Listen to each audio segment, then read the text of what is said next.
Topic है hybridisation. Hybridisation का जो इंट्रोडक्शन था वो हमने प्रीवियस क्लास में देखा था कि होता क्या है और उसकी ज़रूरत क्यों पड़ी थी। एक बार उसको आगे सीरीज़ को एक्सटेंड करते हैं। आप लोग बताएं क्या था हाइब्रिडाइजेशन, जो अपने नोट्स बनाया बताएं क्या होता है hybridisation. Mixing of orbital. Okay, orbital जब मिक्स होंगे तो ध्यान रखेंगे कि कौन से ऑर्बिटल मिक्स होंगे, जिनकी एनर्जी होगी कंपेरेबल, मतलब उनकी एनर्जी में डिफरेंस कम होगा, लगभग बराबर बराबर होंगे, तभी वो मिक्स हो पाएंगे। जो मिक्स होंगे वो कौन से ऑर्बिटल्स होंगे, प्योर ऑर्बिटल्स। जो प्योर ऑर्बिटल है वो हो जाएंगे मिक्स। मिक्स होने के बाद जो रीडिस्ट्रीब्यूशन होगा, तो जो नए बनने होंगे, जो नए ऑर्बिटल का जो फॉर्मेशन होगा, क्या होगा वो न्यू ऑर्बिटल फॉर्म। बोलो उसे क्या बोलेंगे हम लोग, हाइब्रिड। Hybrid orbitals. और हाइब्रिड ऑर्बिटल्स की जो बॉन्डिंग है वो स्ट्रांग होती है प्योर के कंपैरिजन में। इसमें एक्सटेंट ऑफ ओवरलैपिंग अच्छा होता है, अच्छे बॉन्ड बना पाते हैं। जो हाइब्रिड ऑर्बिटल होते हैं कैसा दिखता है वो, एक बड़ा लोब और छोटा लोब कैसे होते हैं, जितने भी बनेंगे वो कैसे होंगे, सबकी एनर्जी क्या होगी, बराबर। बनने वाले अगर दो बने, दोनों की एनर्जी क्या होगी, बराबर। एनर्जी भी इक्वल होगा और शेप एंड साइज भी इक्वल होगा। क्या लिख दिया मैंने, इक्वल और शेप को मिक्स कर दिया, equal in energy and size. Hybridisation क्या क्या एक्सप्लेन करता है, shape, geometry, bond angle, bond length, ये सब हम इसके बेसिस पे हम लोग एक्सप्लेन कर सकते हैं। चलो स्टार्ट करते हैं। ऑर्बिटल आके मिक्स होंगे, उससे पहले रिकैप में देख लेते हैं एस ऑर्बिटल कैसा दिखता है, फुटबॉल जैसा। डायग्राम में दिख रहा है सर्कल, बट नहीं, ये कैसा होगा, 3D में स्पेरिकल फुटबॉल। क्या डायरेक्शन है इसका, एस का कौन सा डायरेक्शन बोलेंगे, नॉन डायरेक्शनल। हर डायरेक्शन में है तो आप ओमनी डायरेक्शन बोल सकते हैं, ये इसका नॉन डायरेक्शनल, जैसा भी आपको सूटेबल हो, पर लेकिन क्वेश्चन में मेनली होगा नॉन डायरेक्शनल। ठीक है। पी जो सबसेल है उसके होते 3 orbital, p x, p y, p z. P x का मतलब है कि जो लोब है, मतलब ये है डंबल। डंबल कहाँ पे सो रहा है, एक्स एक्सिस में, तो इसे क्या बोलेंगे, पी एक्स। डंबल अगर वाई एक्सिस में लेटा हुआ है तो पी वाई, अगर जेड में है तो पी जेड। डी सबसेल का मतलब है डबल डंबल, 2 डंबल है। अब ये देखो यहाँ 2 डंबल है, एक डंबल ऐसा एक ऐसा है, ये है एक्स एक्सिस, ये है वाई एक्सिस। ना ही ये एक्स एक्सिस पे है ना ही वाई एक्सिस पे है, उनके बीच में है। कैसा है ये, बीच में। इसका नाम क्या है, डी एक्स वाई। ये भी वैसा ही दिख रहा है, बट कौन से एक्सिस में है, एक्स एंड जेड। इसको आप जेड एक्स लिखें, एक्स जेड लिखें, एक ही बात है, इसमें कंफ्यूज नहीं होना है। ये है वाई जेड। कहाँ पे है ये, बिटवीन द एक्सिस, एक्सिस के बीच में। अगर एंगल की बात करें तो कितना एंगल होगा, ये होगा एक्सिस से 45 डिग्री के एंगल पे। यहाँ पे 45 सिमेट्रिकल होगा। ड्राइंग में थोड़ा ऐसा है, परफेक्शन ड्राइंग नहीं है मेरी, परफेक्ट वाली। ये देखो यहाँ पे भी 2 डंबल है, एक डंबल कैसा है, एक्स एक्सिस में है, एक है वाई एक्सिस में। अलोंग द एक्सिस है ये, कौन कौन से एक्सिस में है ये वाला, इसका नाम है d x square slash y square. पर मैं बचपन से क्या 11th क्लास से d x square minus y square पढ़ रही हूँ, तो एक ही बात है, d x square minus y square है, इसका मतलब है ये अलोंग द एक्सिस है। और कौन से एक्सिस के अलोंग है, ये along x and y axis. ये देखो यहाँ पे तो एक ही डंबल दिख रहा है। आप बोलेंगे कि डी सबसेल का मतलब है, डी ऑर्बिटल मतलब 2 डंबल, एक डंबल जेड एक्सिस में है और एक डंबल जो गोल गोल घूम रहा है। अगर पंखा घूमता है, फैन चलाते हैं तो कैसा दिखता है वो, सर्कल। वैसे ये डोनट टाइप का है, बिल्कुल गोल जैसा। कैसा, दोबारा देखें, ये जेड एक्सिस में एक डंबल है और ये डंबल गोल गोल घूम रहा है, तो कैसा दिखेगा ये, इस टाइप से, डोनट टाइप में, सर्कल मूविंग। ये भी क्या है, अलोंग द एक्सिस। अगर इसका एक्सिस की बात करें तो ये कौन सा एक्सिस में है, लेटा हुआ है, ऊपर जेड एक्सिस लिया है इसके इसमें, और जो मूव कर रहा है वो हर एक्सिस में घूम कर आएगा, तो कौन से एक्सिस के अलोंग हो गया, z x y, along all axis.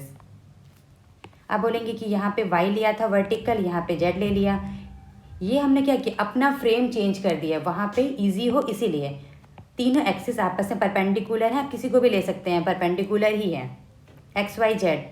अगर घर को देखेंगे तो कैसा दिखेगा घर, ये ज़मीन वाला पार्ट है, ये ऊपर, तीनों देखो आपस में परपेंडिकुलर 90 डिग्री का एंगल है। ये सरफेस फर्श वाला पार्ट, ये है दीवार। तो कैसे हैं सारे आपस में 3 एक्सिस परपेंडिकुलर, हाइट, लेंथ, ये वाला पार्ट बेस, सब परपेंडिकुलर है। स्टार्ट करते हैं। हाइब्रिडाइजेशन में आपको क्या क्या पढ़ना है। एक टर्म होगा एसपी। एसपी का मतलब नाम से क्या लग रहा है, एक एस ऑर्बिटल और एक पी ऑर्बिटल। कैसा होता है एस, देख के बोलो, स्फेरिकल। P dumbbell. 3 पी है, कौन सा पी लेंगे, कोई सा भी उठा लेंगे, एनी पी, कोई भी ले लिया। क्या लिखेंगे, एनी 1 पी। ठीक है, क्या ऐसे कन्फ्यूज़न है तो एक ही चाहिए ना, तीनों तो एक जैसे थे। तो any 1 from p x p y p z, कुछ नहीं बोल रखा है। अगर हम कन्वेंशन लेंगे कि जेड एक्सिस ही इंटर न्यूक्लियर एक्सिस है तो हमें पी जेड लेना पड़ेगा। ठीक है, तो मिक्स हो जाएंगे तो क्या होंगे, ये मिक्स हुए, एक नए ऑर्बिटल बने। नए ऑर्बिटल कैसे बनेंगे, एक बड़ा लोब और एक छोटा लोब। इसका नाम क्या है, इसका नाम भी एस पी और इसका नाम भी S P. Percentage S character निकालेंगे कि जो बना है उसके अंदर एस कैरेक्टर कितना है, कितना परसेंट एस है। तो देखो हमने एक एस लिया था और टोटल कितने लिए थे, 2, 1 and 1 s 1 p. 1/2 into 100, percentage के लिए 100 करेंगे, मतलब 50% एस है।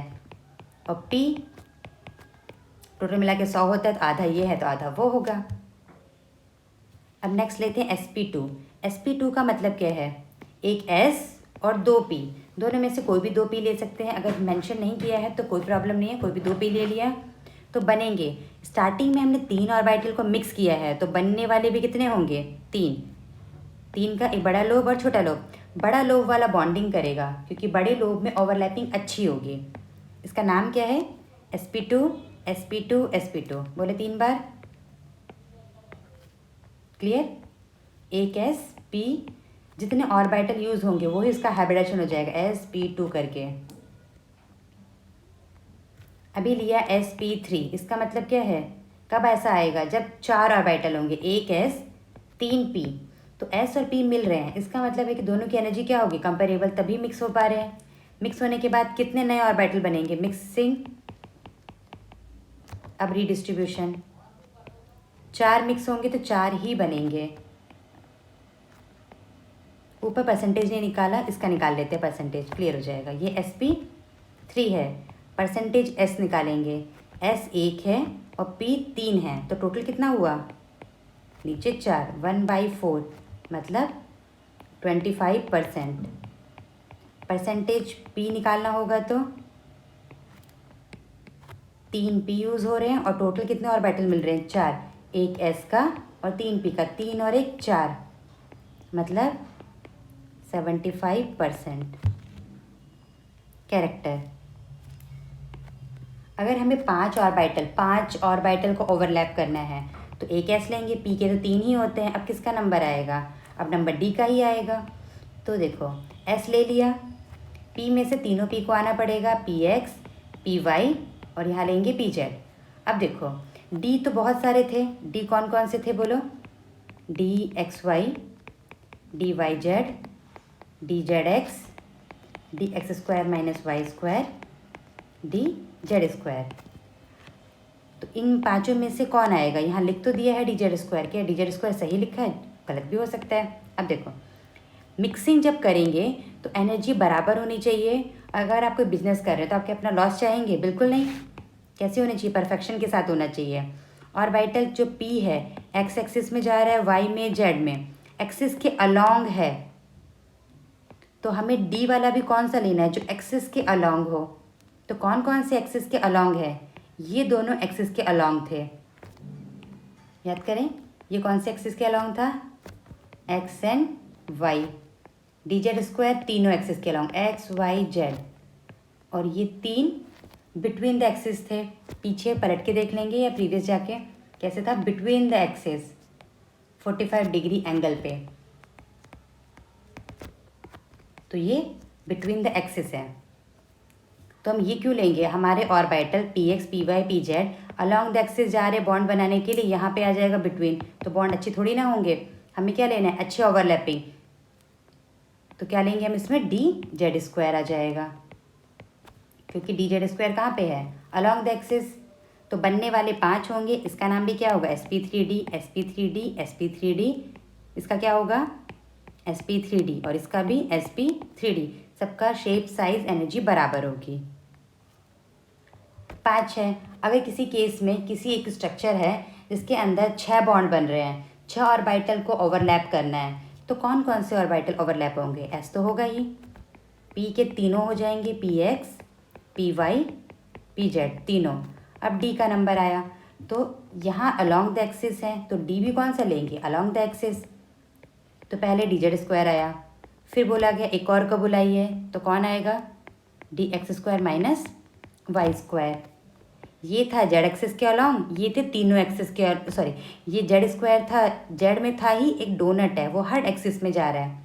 तो dz² x² माइनस y² का मतलब x एंड y में, तीनों में नहीं है, कहीं 2 तो है, तो एटलीस्ट ओवरलैपिंग अच्छी होगी।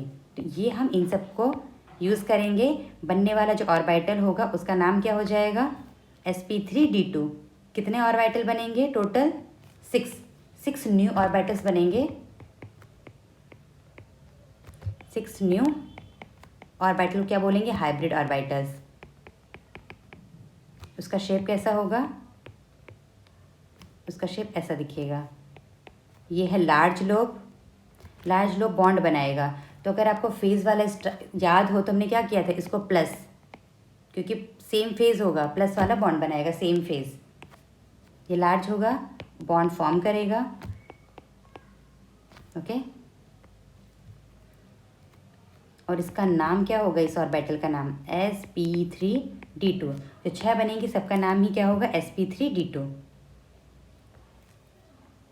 अगर 7 की जरूरत पड़ी, कोई कंपाउंड है जिसके अंदर 7 बॉन्ड बनेंगे लोन पे सब मिलाकर, तो 7 आपको ऑर्बिटल रेडी रखना है। तो कौन कौन सा ऑर्बिटल रेडी रखेंगे, s, p का कितना रखना पड़ेगा, तीनों, px, py, pz।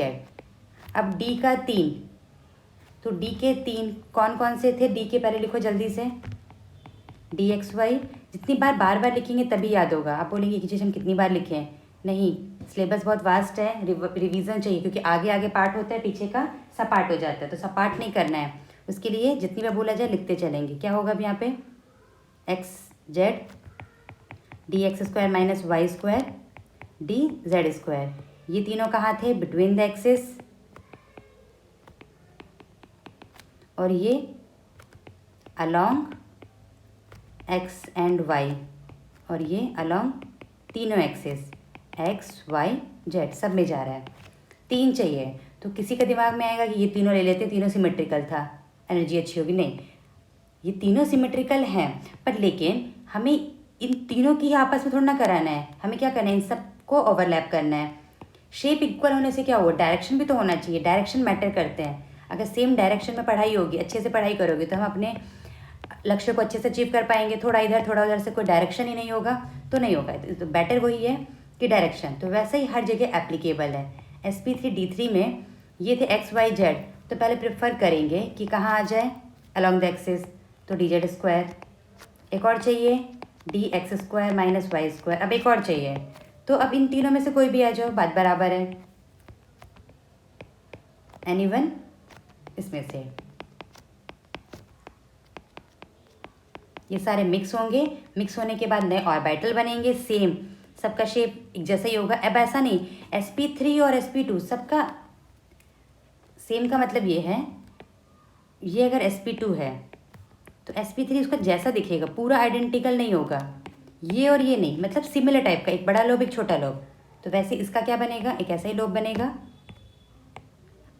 जो सेम हाइब्रिडाइजेशन में बनने वाले सेम होंगे, उस हाइब्रिडाइजेशन को प्रीवियस किसी भी हाइब्रिडाइजेशन से या आने वाले हाइब्रिडाइजेशन से कोई भी वास्तविक क्या बोलेंगे, मतलब कुछ भी रिलेशन नहीं है। किसका क्या है, इसका सिर्फ बनने वाले, इन सब से जो बनेंगे 7 वो सब एक जैसे होंगे। ठीक है, मैं इसको मिटा रही हूँ जिससे कन्फ्यूज़न ना हो। इसका पार्ट ये वाला पार्ट है, इसको sp3 से कुछ लेना देना नहीं है, इसके जैसे बनेंगे 7 वो सब बराबर होंगे।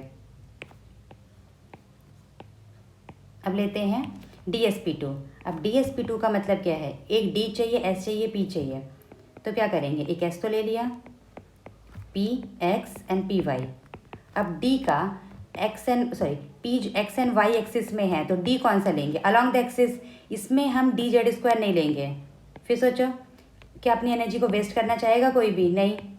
तो हम एक्स और वाई में जाके बॉन्ड बनाना चाह रहे हैं, तो डी भी कौन सा लेंगे, जो एक्स और वाई में हो। तो कौन सा डी यूज़ होगा, x square minus y square.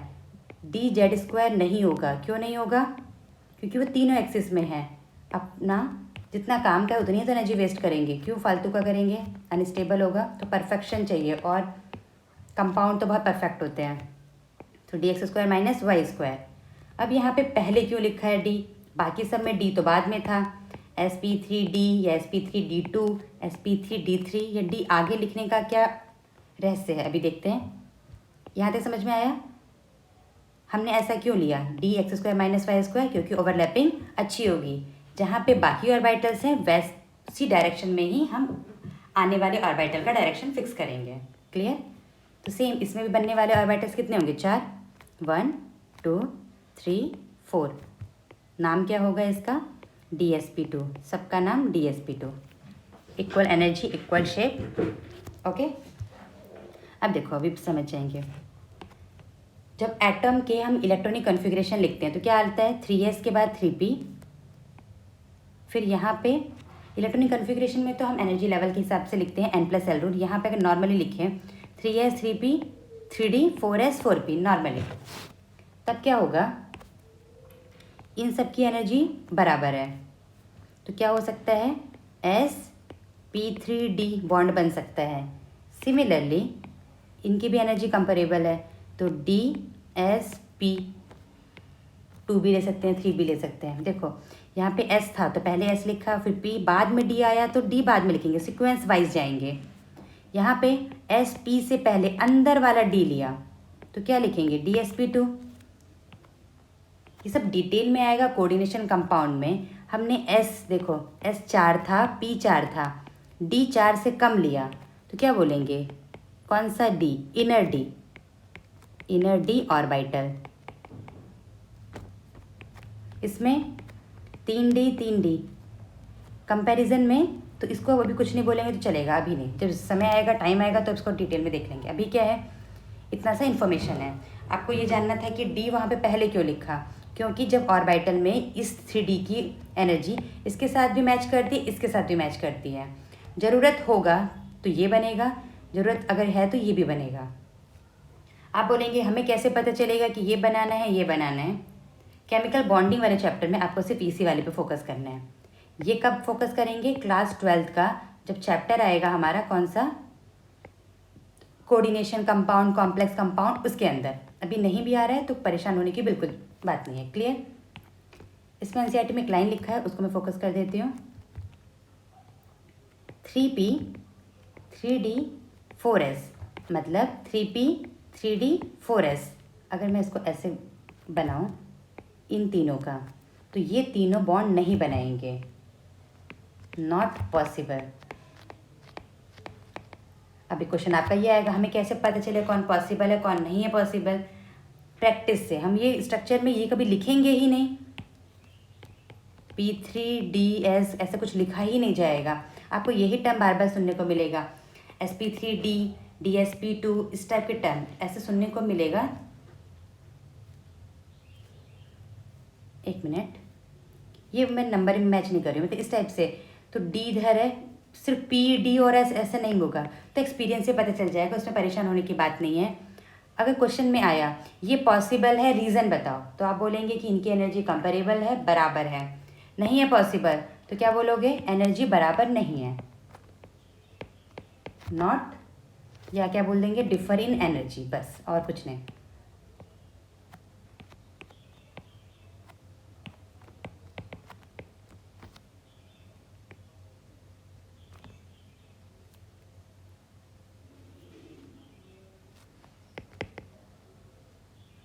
Differ in energy, energy में डिफरेंस है तो वो ओवरलैप ही नहीं होंगे तो बॉन्ड नहीं बनाएगा। क्लियर। इसके बाद हम नेक्स्ट क्लास में हाइब्रिडाइजेशन निकालेंगे। एलिमेंट दे रखा होगा CH4 PCl5 SF6, तो उसका क्या हाइब्रिडाइजेशन होगा पहले हम शॉर्टकट से देखेंगे, फिर उसके बाद डिटेल में एक एक स्ट्रक्चर को देखेंगे। Thank you.